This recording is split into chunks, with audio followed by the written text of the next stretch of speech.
अस्सलाम वालेकुम प्यारे दोस्तों, इस वीडियो में हम आपके लिए लाए हैं हकीम इब्नुल गनी की ब्याज से गर्मियों के लाजवाब शरबत रूह अफ़ज़ा को बनाने का आसान और घरेलू नुस्खा। प्यारे दोस्तों, ये लाजवाब शरबत हिंदुस्तान व पाकिस्तान के साहिब इल्म हजरात के यहाँ बड़ा मकबूल है, जो कि गर्मियों हत्ता के सर्दियों में भी आम इस्तेमाल हो रहा है। ये नुस्खा आम इवामुल नास के लिए फ्री ओपन कर रहा हूँ, जो कि सदियों से सीना बह सीना एक राज की सूरत रहा है। प्यारे दोस्तों, इस शरबत के बहुत से फ़वाद भी हैं, तो नुस्खे से पहले आपको इसके फ़वाद बताता चलूँ। ये शरबत गर्मियों में ठंडक के लिए पानी बनाकर या दूध में मिलाकर इस्तेमाल किया जाता है, जिससे गर्मी की शिद्दत कम हो जाती है। लेकिन इसके अलावा इसके अमराज पर भी बहुत से फ़ायदे हैं, जैसे कि जिगर की सोजिश पर यह शरबत दिन में 3 बार सादा पानी में मिलाकर हस्बे जायका मीठा करके इस्तेमाल करने से चंद घंटों में जिगर की सोजिश ख़त्म हो जाती है। मैदा की हीट, 1 गिलास दूध या 1 गिलास सादा पानी में मीठा मिलाकर 20 ग्राम शरबत डालकर पीने से मैदा की हीट नॉर्मल हो जाती है। खाना की गर्मी, यानी कि पेशाब आने में तकलीफ़ हो, ये शरबत 2 गिलास सादा पानी को इसी शरबत से मीठा करके पीने से मिसाना की गर्मी ख़त्म हो जाती है। युरकान असफर, यानी पीला जर्द युरकान, जिसमें पेशाब जर्द रंग का, जिस्म का रंग हत्ता के आंखों में पीलापन आ जाता है।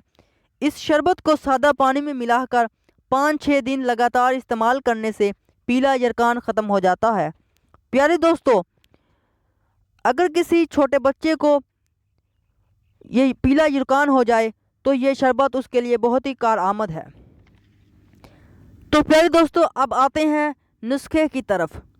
तो सबसे पहले हम लेंगे नंबर 1 संदल सफ़ेद 1 तोला, संदल सफ़ेद 1 तोला।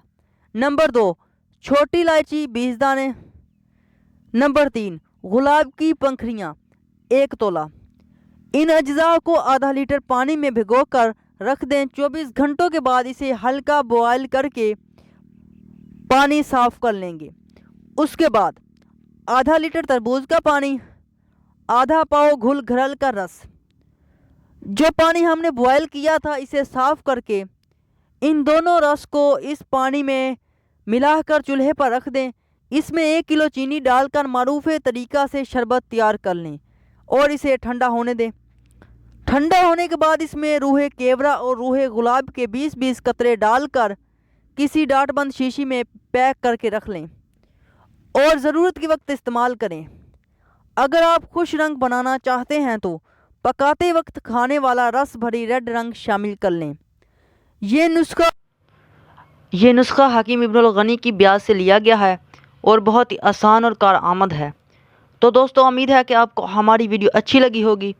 तो दोस्तों, अब सब्सक्राइब तो बनता है और साथ खड़े घंटे के बटन पर क्लिक भी ज़रूर कीजिए, ताकि हमारी आने वाली हर वीडियो आप तक घरेलू नुस्खे लेकर सबसे पहले पहुँचे। शुक्रिया दोस्तों।